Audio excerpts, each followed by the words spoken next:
Mike, I've got a little chocolatey treat for you. It's a sweet potato and walnut brownie. What do you think of that? I don't think I've ever had a sweet potato brownie before. I've had a lot of different types of brownie. I don't think I've ever used sweet potato. Well, this one is one of my favourite because it's a really fun way of looking at how we can get everyday ingredients that are whole food based, that can use up potentially something that's in the fridge, or maybe you want to wow people at work. Getting sweet potato in is definitely a talking point. I love sweet potato in desserts. Like, really big in South America using sweet potato. Is it? Yeah, really, really big. So it's interesting to see how it works in a brownie, because I haven't tried it in a brownie before. Oh, may I introduce you then? If you could mash up the sweet potato for me so that it forms more like a puree than a rough mash. I've put extra virgin olive oil and maple in to form the base of our wet ingredients.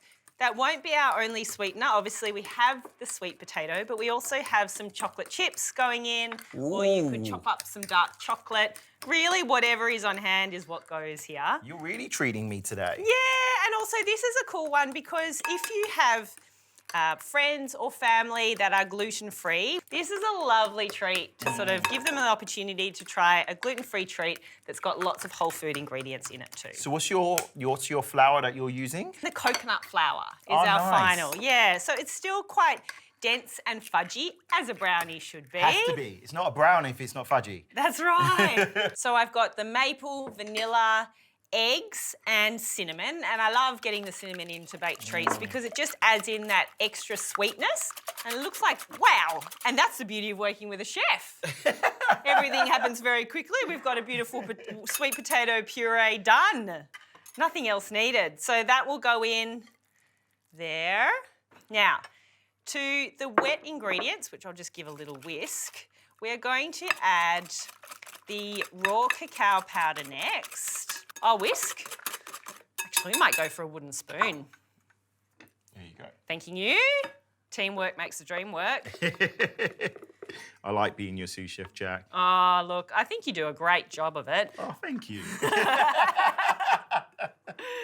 And then we can get our coconut flour in. And I know you're really excited to add those chocolate chips. I've seen you go for it a few times now. To lick the spoon. I know. But I'm wanting to add some into the mix and then some to keep just for the top, so we get a little bit of the fun melted chocolatey vibe over the top. And you can see the consistency is lovely and fudgy. That's happened because we've got the sweet potato in there, so we don't miss out on that lovely fudgy consistency. Let's add all our walnuts in. Though I do love if you reserve some, or if you have some that are extra, just to put on the top to give that crunch and textural kind of top to the brownie as well.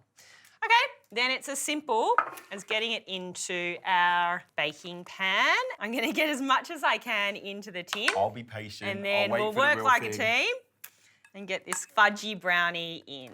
It's perfect consistency. It does look pretty good. And it doesn't take long to bake. I've already got the oven at 180 and it'll take about 20 or 25 minutes in the oven. All right, Mike, may you do the honours of dressing the brownie. And then it's into the oven to bake.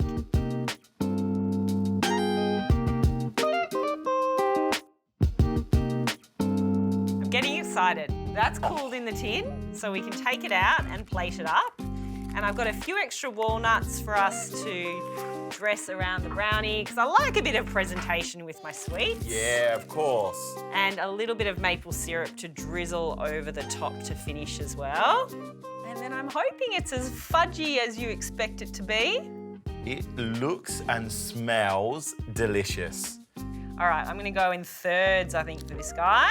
Oh, don't make it too small, Jacq. Don't make it too small. Well, it's rich, you know. We saw how rich and dark the cacao powder was. It's dark chocolate in there. It is rich. Come on. Gosh, never have ever felt so much pressure to put a brownie.